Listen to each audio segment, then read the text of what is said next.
I'm Abigail Ardelle Zammit. I'm a poet and I've been invited by Zammit to take part in this festival.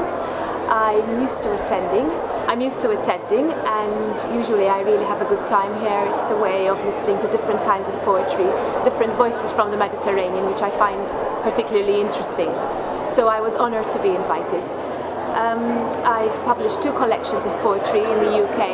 The first one is called Voices from the Land of Trees, which is a collection about Guatemala.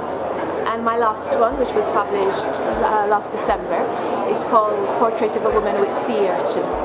So I chose to send the poets 10 of the poems from that collection, plus some extras, in order to be able to translate them into other languages. At first, when Adrian Grima asked me to participate, I was a bit wary of it because I had never translated other work before and I didn't know how it worked.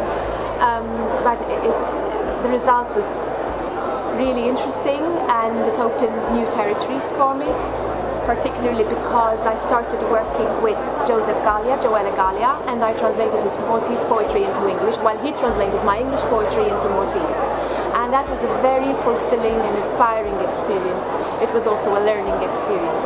In fact, we did so well together that we decided to publish a small booklet with our translated poems. So there are 2 booklets, and this is thanks to Zammit, obviously, because that's how I started thinking about translation. The workshops were particularly interesting. What made them successful for me was the attitude of the people in the workshops. There were people from Morocco, Malta, Spain, Cuba, France, Turkey and Singapore. So first of all, there was a very interesting mix, and they were all so humble and open. They did a lot of work before the workshops. They translated a lot of my poems, and everybody translated the poems of other people, as well as the prose works. So when we met, we had enough time to talk about our individual lives, what poetry means to us, how we got to know more about poetry as children, what influenced us as we were growing up, and our plans, our intentions, our desires in connection to writing. So that was a learning experience. And because we got to know each other so well, then it was easier to correct the translations and to work in more depth. And the end product is obviously the festival. I believe it was very successful, despite the first day, which was a bit unlucky when it came to the weather. There was torrential rain and people were drenched and the stage didn't look too good, so we had to move indoors.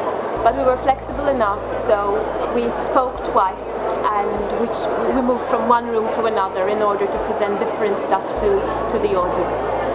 So I read 6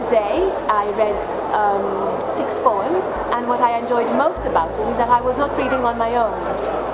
So there were people who had translated my work to Kurdish, to Malay, and to Maltese, and we read together, and I tried to find different voices. I'm very much interested in the different voices of poetry, the polyphony that is created, and the multiple meanings, the layers of meanings that can be brought out.